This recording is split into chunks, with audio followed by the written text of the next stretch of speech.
গল্প মায়াবিনী।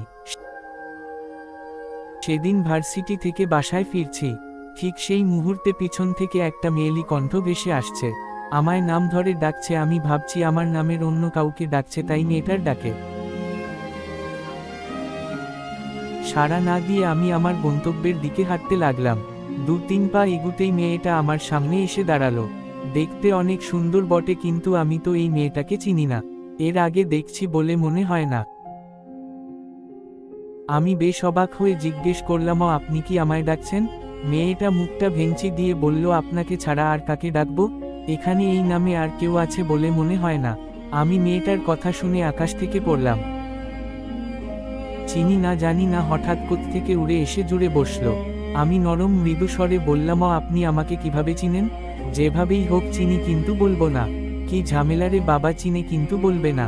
সেদিনের মতো কথা শেষ করে বাসায় আসলাম। রাত 12টার দিকে আমার ফোনে একটা কল আসে। অচেনা নাম্বার দেখে প্রথমে ধরি নাই, বারবার কল দেওয়াতে বিরক্ত হয়ে ফোনটা ধরলাম। এই কে আপনি? বারবার ফোন দিচ্ছেন কেন? ফোনের ওপাশ থেকে কাঁদো কাঁদো কণ্ঠে বলল আমি রেগে গিয়ে বললাম, আমি কে? নাম নাই নাকি? এবার মেয়েটা স্বাভাবিকভাবে বলল, ওই যে রাস্তায় দেখা হইল। রাস্তায় তো আমার অনেক মেয়ের সাথে দেখা হয়, আপনি কোনটা? এই কথা বলার পর মেয়েটা বাচ্চা পোলাপানের মতো কাঁদতে লাগলো। আমিও বুঝে গেছি এইটা কোন মেয়ে। কি করব বুঝতেছি না। আমি ধমক দিয়ে বললাম, এই বাচ্চা পোলাপানের মতো কাঁদছেন কেন? ভাবছি ধমক দিলে কান্না থেমে যাবে, কিন্তু তার উল্টো হলো। তাই এবার আর ধমক না দিয়ে সুন্দর করে বুঝালাম, আচ্ছা আপনি আমার কাছে কি চান? উত্তরে বলল, আপনাকে। আমি অবাক হয়ে বললাম, কি? না মানে আপনার কণ্ঠে গান চাই। আমি মনে মনে বললাম, যাক বাবা, বাঁচা গেল, একটা গান শুনিয়ে বিদায় করে দেই। একটা গান শোনার পর মেয়েটা বায়না ধরে বসে প্রতি রাতে গান শোনাতে হবে, যতক্ষণ ঘুম না আসে ততক্ষণ। আমি অনেকক্ষণ চুপ করে রইলাম। মেয়েটা রীতিমতো আমাকে থ্রেট দিয়ে বসলো, যদি আমি প্রতি রাতে গান না শোনাই তাহলে রাস্তাঘাটে জড়িয়ে ধরে বলবে আই লাভ ইউ। আমি ভয় পেয়ে মেয়েটার কথায় রাজি হয়ে গেলাম। ভাবলাম প্রতি রাতে গান শোনালে খারাপ কি, আমারই ভালো গলাটা চালু থাকলো। পরের দিন, আজকে ভার্সিটি যাওয়ার সময় দেখলাম মেয়েটা দাঁড়িয়ে আছে ঠিক সেই জায়গাতে। আমি আমার কাঁধ থেকে ব্যাগটা খুলে মুখ ঢেকে হাঁটতে লাগলাম, কিন্তু মেয়েটার কাছ থেকে বাঁচতে পারলাম না। পথ আটকে দাঁড়ালো। তারপর বলল, লুকিয়ে কই যান? মুখে হালকা একটু হাসি দিয়ে বললাম, ছাতাটা আনতে ভুলে গেছি, মাথায় রোদ লাগছে, তাই ব্যাগটা দিয়ে মুখ ঢেকে রাখছিলাম।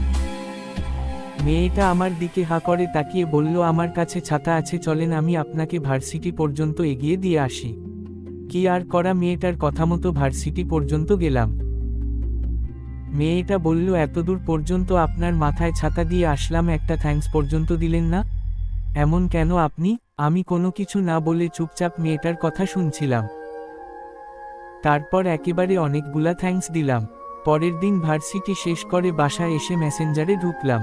অচিন পাখি নামের আইডি থেকে নতুন একটা মেসেজ রিকোয়েস্ট আসছে। চেক করে দেখলাম একটা মেয়ের আইডি।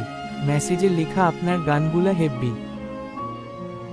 আমি চোখ বড় বড় করে তাকিয়ে আবার দেখলাম। এবার আর বুঝতে বাকি রইল না, এইটা ওই মেয়ের কাজ।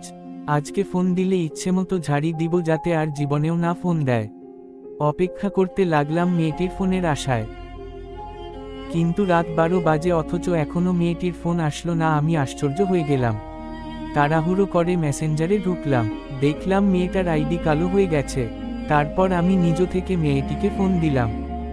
ফোন বন্ধ। আমি অনেকটা চিন্তায় পড়ে গেলাম। মেয়েটির কিছু হলো নাকি? নিজেই নিজেকে প্রশ্ন করলাম, আমি এই মেয়েটিকে নিয়ে ভাবছি কেন? তারপর সবকিছু বাদ দিয়ে ঘুমাতে গেলাম। কিছুতেই ঘুম আসছে না। অনেক চেষ্টার পর হঠাৎ ঘুমিয়ে পড়লাম। সকালে দেরি করে ঘুম থেকে উঠার কারণে নাস্তা না করেই ভার্সিটির উদ্দেশ্যে রওনা দিলাম। প্রতিদিন যেখানে ওই মেয়েটির সাথে দেখা হতো, ঠিক সেখানে দাঁড়িয়ে এদিক ওদিক তাকিয়ে আছি,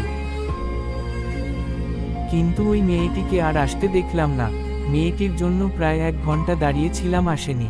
এদিকে ভার্সিটির সময়ও শেষ, তাই আর ভার্সিটিতে না গিয়ে বাসার ফিরে আসলাম। প্রচণ্ড মন খারাপ। সেদিনের পর থেকে প্রতি রাতে মেয়েটি যে টাইমে ফোন দিত, ঠিক সেই টাইমে মোবাইলের স্ক্রিনের দিকে তাকিয়ে থাকি। মেসেঞ্জারে ঢুকে প্রতিদিন মেয়েটার আইডি চেক করি আর মেসেজ রিকোয়েস্ট চেক করি, কিন্তু ওই মেয়েটিকে আর পাইনি। আজও সেই মেয়েটির অপেক্ষায় আছি। মেয়েটি যখন আমার সাথে পাগলামো করত তখন খুব বিরক্ত লাগতো, কিন্তু এখন খুব মিস করছি। যখন ছিল তখন তার মর্ম বুঝিনি, এখন চলে গেছে তাই খুব আফসোস করছি।